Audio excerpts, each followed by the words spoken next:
How did you come to invent DogFender? Well, DogFender, you know, it was a tragic start.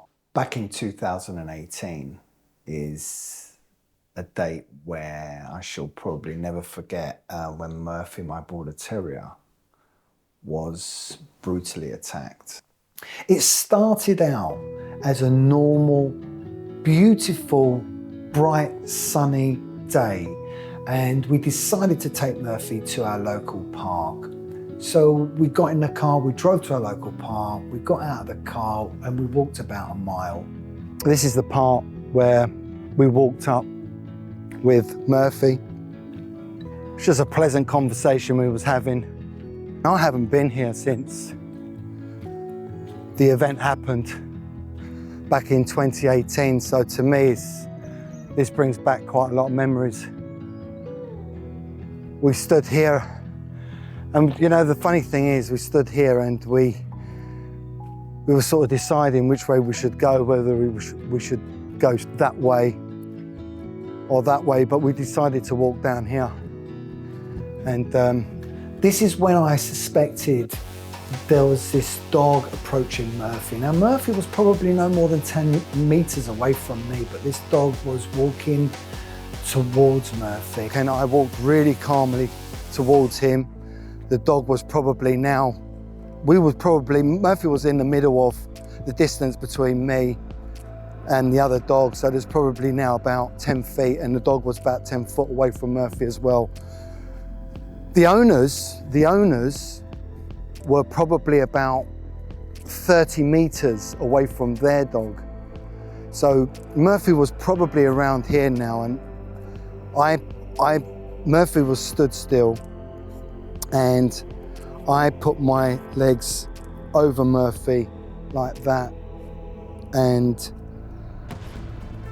the dog, Murphy was standing still. I think Murphy knew that there was probably something not right, but the other dog came towards Murphy really calmly. He was really calm, this dog. So Murphy was in between my legs, and the dog walked over to me and Murphy, and at that point I looked at that dog, and the dog was just focused on Murphy. Murphy was still in between my legs, and before I knew it, that dog had grabbed Murphy by the throat, picked him up, tried to pull him away from me. I mean, at this point, my partner was screaming, just like, it was horrible. But this is where everything just went into slow motion for me. There was lots of people around. There was people where the obelisk is. There was people down there. There was just people walking their dogs. And I could hear my partner screaming. I mean, heart-wrenching screams. And I, as the dog took Murphy, or tried to pull him away from me, because he knew I was there to protect him. He tried to pull Murphy away from me. I chased the dog, and it must have been around this point here where Murphy looked like he gave up. He knew that something wasn't, you know, he just gave up. He just lay on the floor with that dog biting him and mauling at him. And I went down on the dog. Murphy was laying on his side. The dog was viciously attacking Murphy. There was screaming and shouting going on. I have no idea where that screaming and shouting was coming from, but it was just coming from everywhere. I got down on the dog, and literally I was trying to pull this dog off of Murphy, and the thoughts that were going through my mind was, please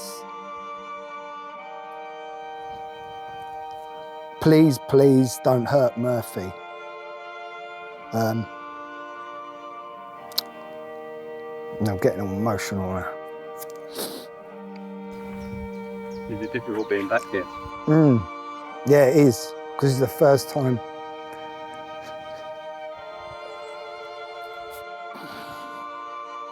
Anyway,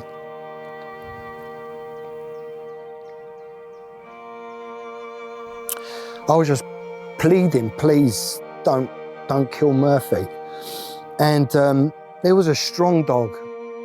I don't know where the owner was at this point, but as I was doing anything I could to get that dog off my dog. You know, I was punching it, I was kicking it, I was doing everything that I could do to get that dog off of Murphy, but there was no way I could get that dog off of Murphy. So I had to put my hands into his mouth, the dog's mouth, and just try and pry the mouth open. And I could feel something on the back of me. Someone was hitting me. And I wasn't focused on what was going on with me, but I know someone was punching and kicking me. And I managed to get the dog off of Murphy. Murphy was lifeless on the floor.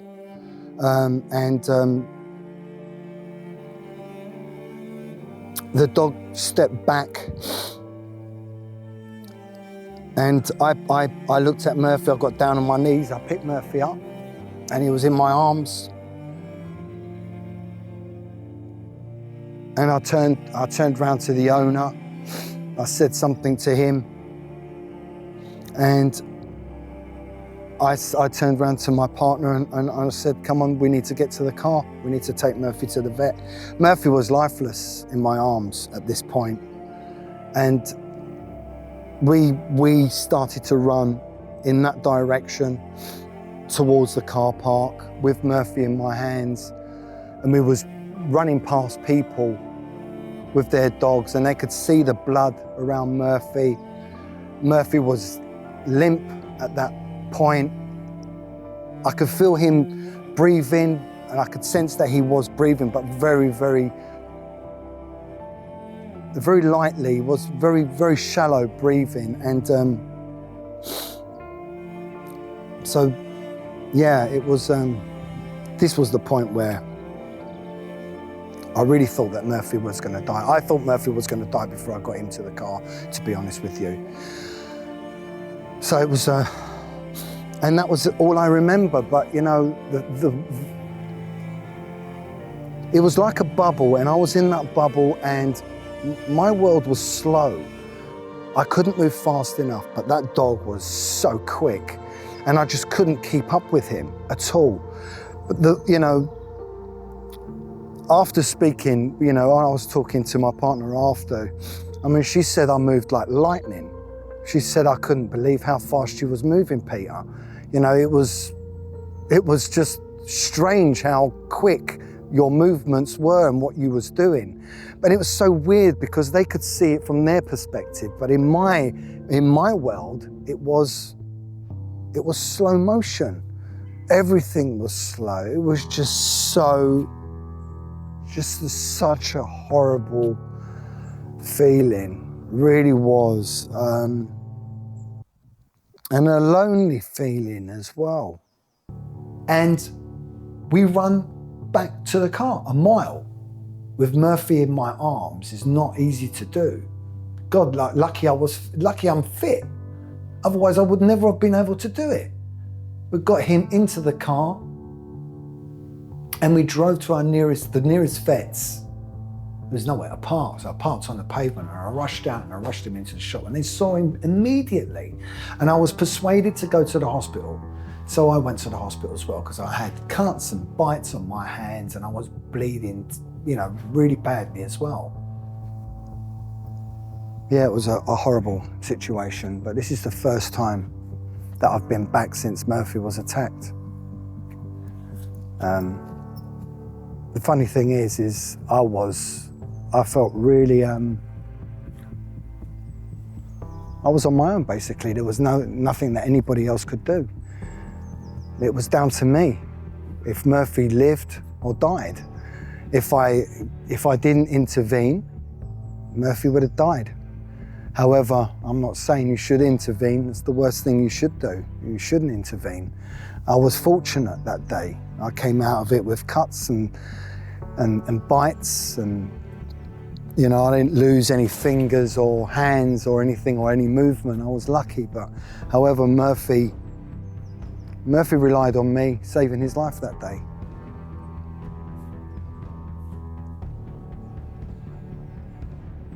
Yeah, it's horrible. Absolutely horrible.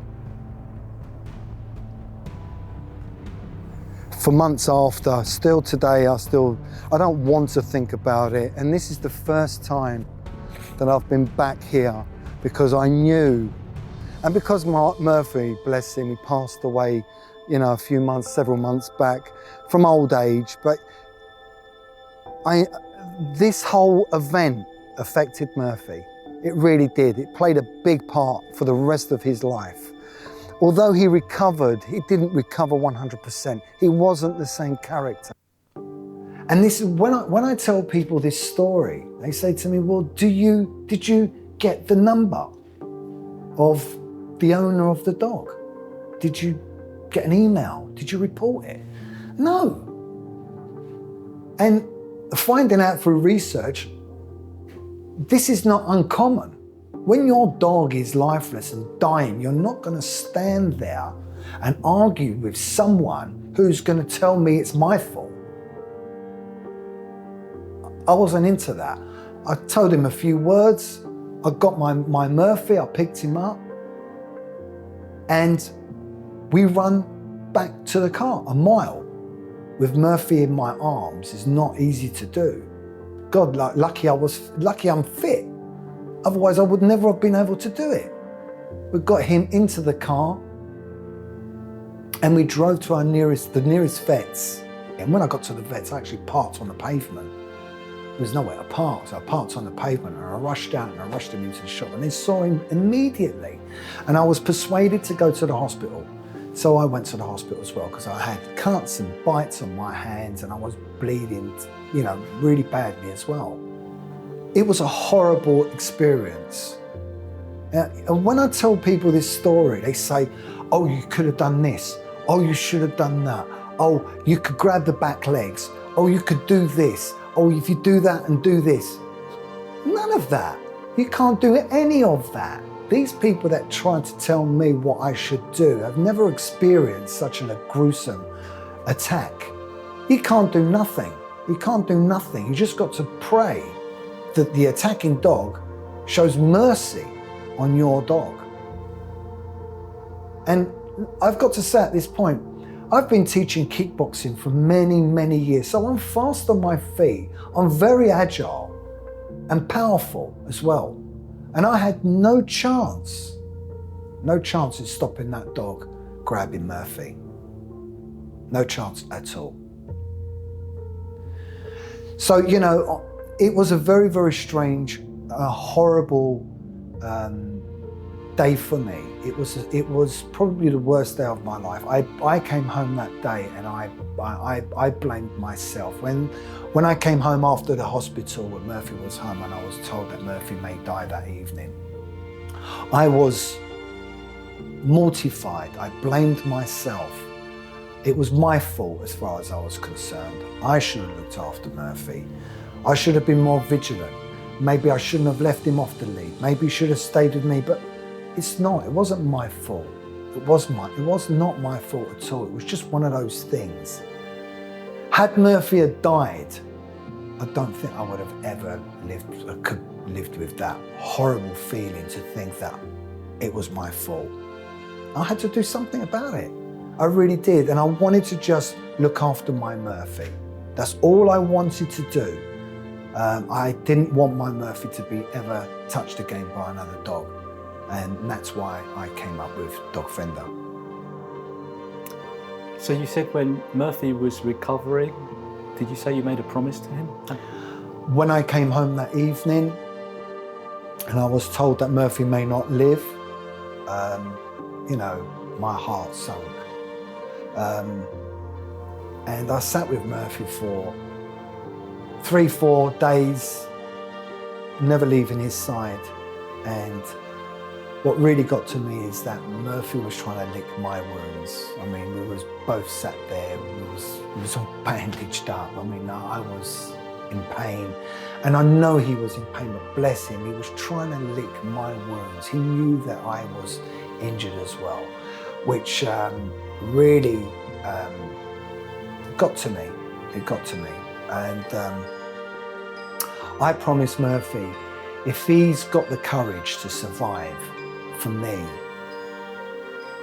I promised that I would do something to help him so he could stay safe. So he kept his part of the bargain.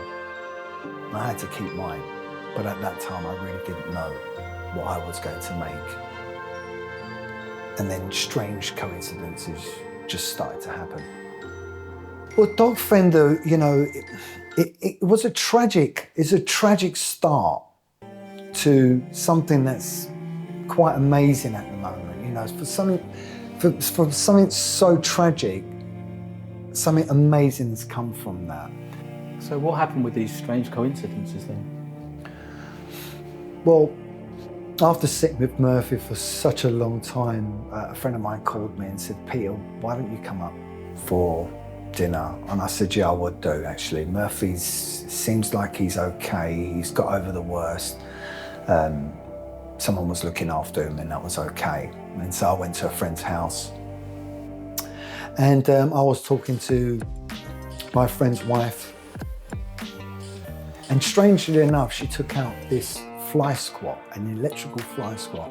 And I've never seen anybody use an electrical fly squat in this country. Yes, we know what they are, but have you ever seen anyone use one? Because I never saw anyone use. I've never seen anybody use an electrical fly squat in my life. But she took an electrical fly squat out. And I looked at her and she looked at me and she went, "What?" I said, "What's that?" She went, "It's an electrical fly squat." I knew exactly what it was. I got up, I took it out of her hands, and I remember just looking at it and saying, "Electrical fly squat." And I sort of looked at her, and she's looking at me thinking, "Are you all right, Peter?" I took the electrical fly squat, I got my keys, got in the car, and just drove home. I didn't even stay and eat. Well, they actually called me in the car. "Hey, what are you doing? You've got food on the table." "I know, I'm so sorry, Sue. I've got to do this. Tell Tony I'm so sorry. I've got to go home. I've got to do this." You know, they must have thought I was mad. So I came home straight away and I went into the shed and I made my first prototype using the electrical fly squat, my grandson's remote control car.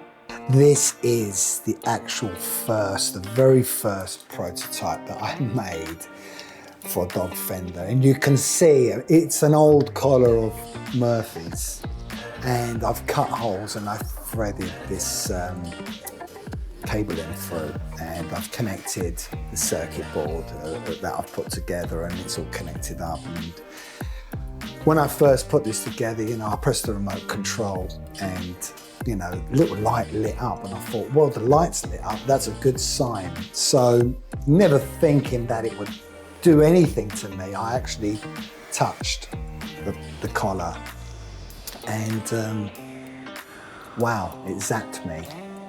And I thought, my God, this is going to work. But it was a little crude because this box was a box from a transformer from a PC. It was a little bit large and it just didn't look that good. So. But this just gave me the go-ahead to say, you know, to refine it slightly, Peter, because this will actually work. So this was the very first prototype that I ever made. So after the attack, was Murphy okay when you wanted to take him out again? No. I think the critical stage was over when we knew that Murphy was going to survive this, but we really didn't know how it would have affected him. And it was only about a month or so after I realised this has really affected Murphy. His character has slightly changed. He's become, you know, he's he's showing high levels of stress, anxiety, trauma, and his movements weren't very good.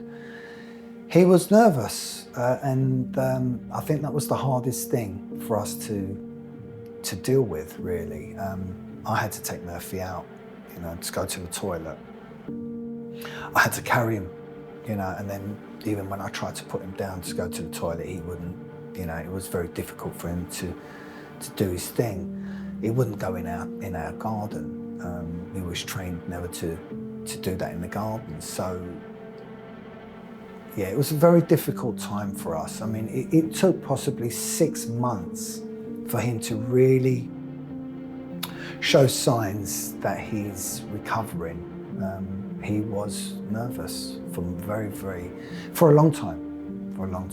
It was only after 6 months or so when Murphy had my prototype on that we was walking, and I could take him to parks that there were no other dogs. Unfortunately, that day there was a dog. But it was a difficult situation. It was a difficult time for us. So were you affected by the first attack? Absolutely. I don't like to say, because a bloke don't like to talk about those sort of things, but yeah, it did. I think it did. I think it traumatized me, really. I mean, I had nightmares after that event. I can still see it vividly. I can hear everything. I can even smell the day. The sun, the grass, the earth, the fear.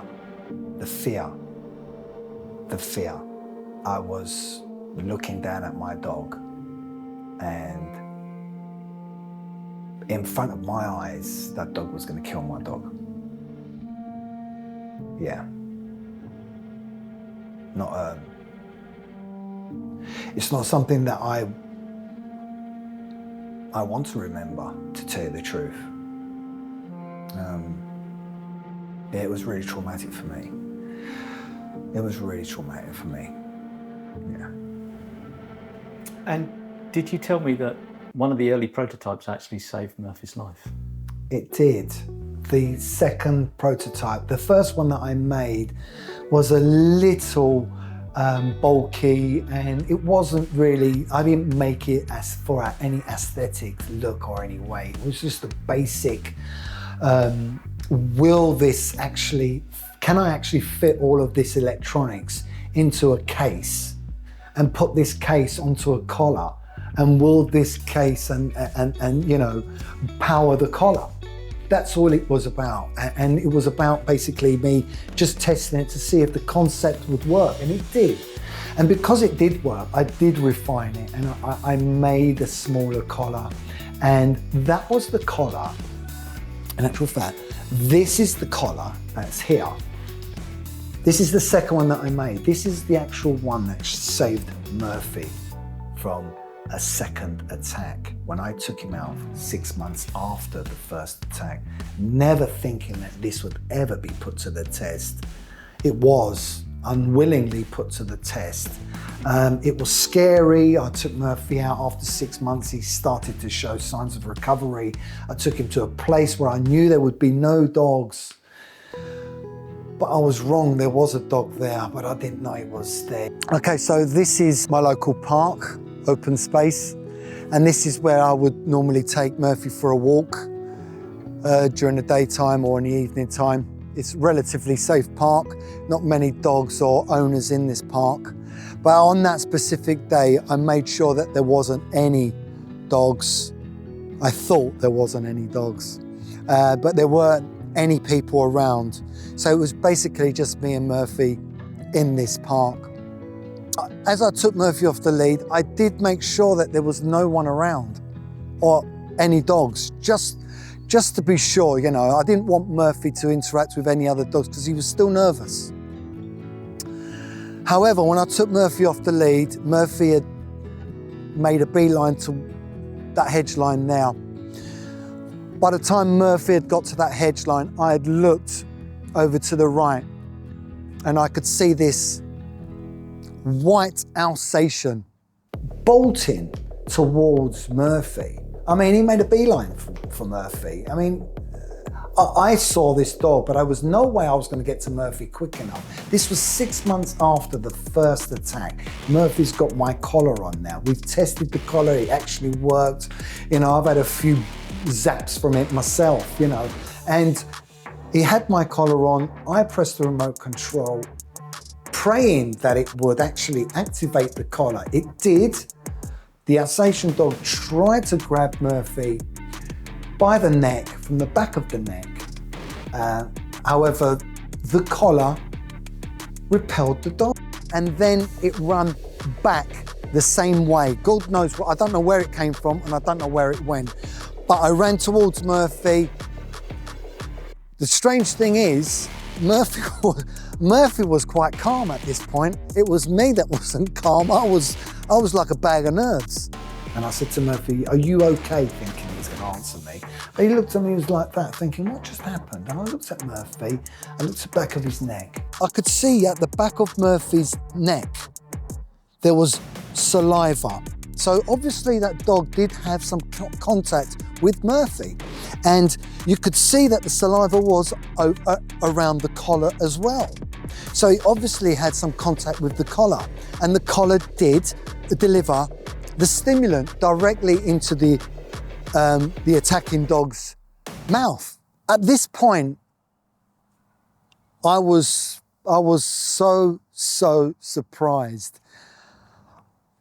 I knew that the DogFender collar would work. I've tested it, you know, I tested it with my fingers and I've tested it with all sorts of things and I knew it would work.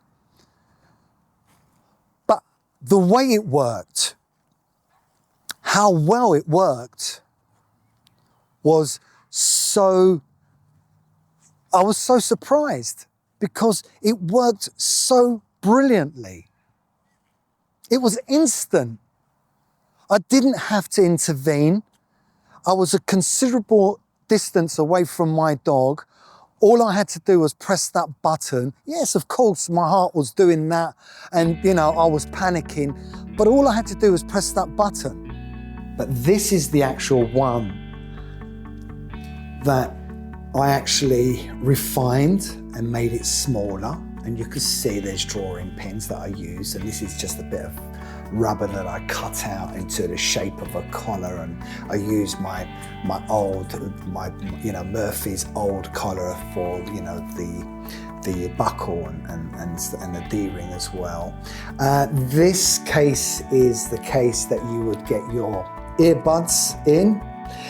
If you open this, you'll see, let's have a look if we can open this now. There we go. If you open this, you can see the inside. So it's a small little LiPo battery, which is from my grandson's car. And there's another, you probably see it here, this little section here is what I took from my grandson's car. This is the remote control section. So I had to wire the remote control section up to the Fly Squad circuit board. And it actually powered these studs. So at the back here you can see some cabling running along the back, powering all of these studs. Now this worked and this stayed on Murphy for about a year, and it really does. This was the actual collar that Murphy was wearing when he was attacked the second time, when I took him to a park where there shouldn't have been a dog and this white Alsatian came from nowhere. But this is the collar that actually stopped that dog in its tracks. And so, yeah, that's the second prototype, but this is the one that actually saved Murphy. So this one's quite, yeah, it's really important to me, this one. And that was the... So dogs being attacked by other dogs, how common, how rare or common is this? Does it happen very often, do you know? Since this incident with Murphy, and I decided I would go further than just having this collar to defend Murphy, I had to do so much research. And I've got to say, I've been a dog owner for many years. I've had several dogs in my life. I would class myself as a good dog owner. I understand dogs. I'm not a teacher, I'm not a trainer, I'm not anything else. I'm just a normal guy that just loves dogs, and I sort of understand them. But I was so surprised to read and research how many dogs a year. And these are only the ones that are reported. And I was mortified to know that so many dogs, for instance, 2 million dogs reported. These are the only reported ones, so you can add another 30-40% on top of the 2 million. 2 million dogs a year are attacked by other dogs and left with life-changing wounds or killed. And owners, hundreds of thousands of owners, are seriously injured or killed trying to save their dog's life. Most dog owners are fearful of going out. I know they are, because every day before this attack happened and I had other dogs, I always used to have in the back of my mind, I have to be vigilant. As a dog might attack my dog today, what do I do? How do I deal with this situation? There's nothing that I can do. However, I've got to just stay out of harm's way. I've got to basically make sure that I look after Murphy. But I was mortified to hear and read exactly what's going on in the background. And, it's just terrible. It hasn't got better, it's got worse, much worse. So, yeah, it's a situation. I'm trying to help with that. So where we are now, wow, DogFender has gone through loads of changes from my first prototype using household bits and bobs. And I've got to say, it worked, and it worked brilliantly. But now we've got something that's absolutely amazing. DogFender has gone through so many design changes. We've had over 140 professional dog carers, owners, walkers, and the dog loving community test our DogFender collar, and we've acted upon their feedback, what they want, what they thought. And so DogFender has gone through vast amount of changes, from being a homemade product, now it's a viable commercial product that's worthy for any hardcore dog walker. I mean, you can take it through any terrain, in any environment. It's waterproof. I've sort of designed the collar around my needs, as I would say I'm a hardcore dog walker. We walked everywhere in fields, and Murphy used to come back covered in mud, and so did I, but that was the fun of it. So I've made DogFender to be a very, very durable product, but also it looks really, really cool as well on any dog. So Peter, how does the collar work? Let's just imagine that we've actually put the DogFender collar on your dog. And before we go for a walk, we need to actually turn the DogFender collar on and into standby mode. And to do that, because there are no buttons on the DogFender collar, you need the remote control to turn and to operate the DogFender collar. So before we go for a walk, using the remote control, the smart key, swipe across the face of the DogFender collar, and it will indicate with green LEDs, and that's showing the battery reserves within the collar. Now it's gone to amber solid LEDs, and this is just indicating that the DogFender collar is now on and in standby mode. So in standby mode, you have the use to operate the night lights, which is a wonderful feature to have We've all had those collars with the penny batteries and they run out and you forget to turn them on because you have to turn them on by the collar. So you forget to turn them on, you forget to turn them off, and no one has penny batteries, and you know, then you just end up throwing the collar away. I think the collar's worth less than the penny battery. So, you know, with the DogFender collar, you've got some really, really powerful, ultra bright lights. So you can really light up your dog in any environment, and it's just simple to do. So that's a lovely feature to have. Now let's just talk about the defense. To use the defense, you have the bottom button on the remote control, which is the defense button. So every time I press the defense button, if I press the defense button once, one LED will indicate on the remote control, and now the collar is flashing with red LEDs. And this is indicating to me that I'm in defense level 1. Defense level 1 is for small dog aggression. If I press the remote control the second time, 2 LEDs appear on the remote control, and then the DogFender collar will now be in defense level 2. This is to stop medium-sized dog aggression. If I press the defense button a third time, it puts the actual collar into the maximum defense level, and this will defend your dog from large to extra large attacks. But let's just put it back down into defense level 1. So what exactly is happening with the DogFender collar? Well, if you put the DogFender collar into a defense mode, the collar becomes active. It generates a static barrier around your dog's throat and neck. And through my research and talking to vets, 85% of serious dog attacks are to the throat, and unfortunately the majority of those are fatal. And the ones that do survive can end up passing away shortly after through infection, stress, trauma. And the ones that do survive, if they're very, very lucky, will come out of it unscathed, but the majority will have some sort of a problem after the attack.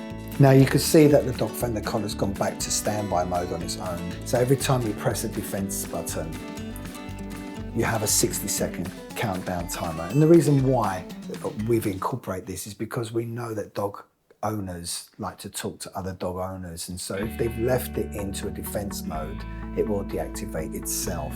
However, saying that, if it's a false alarm, you can always just deactivate the collar at any time. So you can activate the collar into a defense mode 1, 2 or 3, or you can deactivate the collar at any time you like. So let's put it in defense level 1. So it's generating a static barrier around your dog's throat.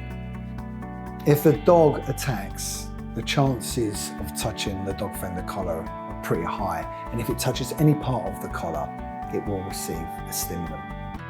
So that day, 6 months after its first attack, was when I really realized that I had something quite unique and very, very effective. And it was only when I got home, I needed to understand why the DogFender collar was so effective. How can a small little stimulant be so effective on a large dog? The stimulant is focused to the attacking dog and only the attacking dog. And the stimulant can only be delivered through mouth contact.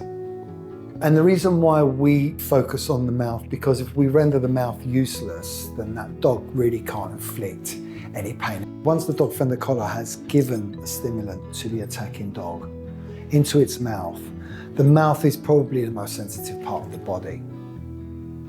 It's packed with receptors, and these receptors have an extremely low tolerance in any changes that would happen within the mouth, sending a horrible sensation to the brain, a sensation that that dog would probably never have experienced before in its life. The brain would naturally respond to tell that dog to retreat. And it doesn't matter how big your dog is, how strong you think your dog is, how aggressive you think your dog is, how muscly you think your dog is, that's all irrelevant. The brain will command the dog to retreat. It will retreat. At worst, it will retreat for a few seconds. And this is the few seconds that the DogFender is all about. It will move the aggressing dog away from your dog. This is when the owners are safe to intervene, when the two dogs have been separated. Now, the majority of time, if a dog receives a stimulant from DogFender, it will run away. It won't bother to attack again. The likely chance of it coming back to attack is very low. However, giving a few seconds to the owners is a huge deal, really, because you don't want to intervene while a dog is attacking your dog. So the DogFender gives you a window of opportunity to step in, grab your dogs, and then you've got control of the situation. And that's basically what DogFender is. And it has other features, and it's waterproof and it's extremely strong and durable. That's basically how the DogFender collar works. Does it injure the attacking dog in any way? No, as I said, we don't need to penetrate fur, we don't need to penetrate the skin, we don't need to penetrate muscle density, we don't need to do all of that. So the power that DogFender gives out is very, very small. I'll tell you what it's like. We've all felt, if you touch a car door handle and, you get that static and you can actually hear it go, and you think, oh wow, I just got a static shock from my car. Or if you walk across a carpet, you get a static shock. That static shock, believe it or not, can be up to 6,000 volts. And that hasn't killed anyone so far. And the reason being is because, and I don't want to get into it technically, but these are the things that I had to find out and learn. There is no ampage behind DogFender. Ampage. It's really not about how many volts it is. That's irrelevant. What really inflicts, danger is ampage. Although DogFender is very small and safe without any ampage, it's where we deliver it. And the results are so, it's just amazing. It's just really amazing. So does the dog have any long-term effects? Absolutely not. I think the only long-term effect, a dog that receives a static discharge from DogFender, is their ego being deflated. And maybe it might just make them think about attacking another dog. Have you shown this to any vets? Have any vets been involved in the... I've had lots of podcast meetings with various vets with fantastic feedback, that they see the potential with DogFender. I've had great feedback from every sector of the pet industry. And it's been quite overwhelming, really, because, as I said in the beginning, I only created DogFender to look after Murphy. It was for nothing else. It was only because of the second attack it made me go to commercialize DogFender. So through the 6 years of prototyping and testing, I've spoken to lots of various people. What really matters is the normal person that just walks around in the park with their dog. I did my own survey. And this is quite interesting, actually, because I asked 100 dog owners in my local park what they thought of DogFender. And surprisingly, I had 75% of the owners I asked what they thought about DogFender. I told them basically what it did. Fantastic idea. They loved it. Absolutely. They didn't even ask the price. Anything that could save my dog and keep myself safe, it's got to be a win, as long as the attacking dog doesn't have any long-term effects. 75% said fantastic. Well, the other 25% of people, I had to then I couldn't understand why they would say no. A few of them said that was quite cruel. But then I thought to myself, but the DogFender would save your dog's life and not hurt the aggressing dog either. And your dog doesn't feel a thing, and it could keep you safe and where you don't have to intervene. It might be your son, your daughter walking your dog next week. Would you want them to intervene to try and save your dog? I'm sure you wouldn't. So having a DogFender collar would actually save everybody. And also, let's not forget, the attacking dog. If the attacking dog does inflict pain or serious injury to another dog or a human being, that dog would be put down. There's a good chance it's put down. And that's sad. So the DogFender collar could also stop or help prevent the attacking dog from being wrongfully euthanized.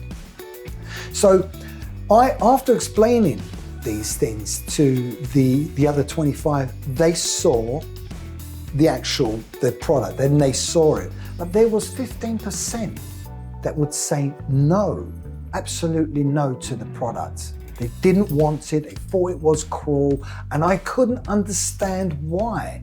And I came home that evening and I was sitting on my sofa and I was thinking, why is there 15 out of 100 people that believe that DogFender is cruel? I couldn't think of it, and then the penny dropped. Those are the people with the attacking dogs. And it works out right, the percentage is right. What I've found out lately, it's around 15 to 20% of dog owners that have the attacking dogs.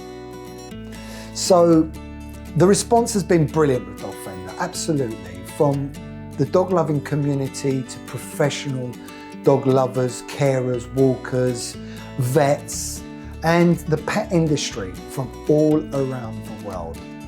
So it's kept me going. It's been 6 years since, I developed DogFender, or thought of the idea back in 2018. So it's kept me going, and it's kept, it's kept me on the road. Yeah, I wonder where this road is going. Thanks, Peter. That's been a great story. Thank you. Thank you very much. And I'm sure Murphy would be really proud of what you've done. I'm sure he would be. Bless him. He died about 5 months ago from complications, but he was old as well. So he died, I say he died of old age, and he did to a degree, but the effects of the first attack did stay with him for the rest of his life. But he's in a better place now, and bless him, yeah. It's all about Murphy. His name will live on through DogFender. I've still got his pictures. Whenever we do events, there will always be a poster of Murphy, because he's the one, he's my partner. He's the one that done it. He's the one that tested. He's the one that actually, helped me prototype the first ones, bless him. He was the one that was the guinea pig, putting these different collars on, and bless him, it was such a good dog. He was such a good dog. He'll just let me get on with it. Okay, another collar, and there's another collar. So yeah, his name lives on in my heart and through the business as well.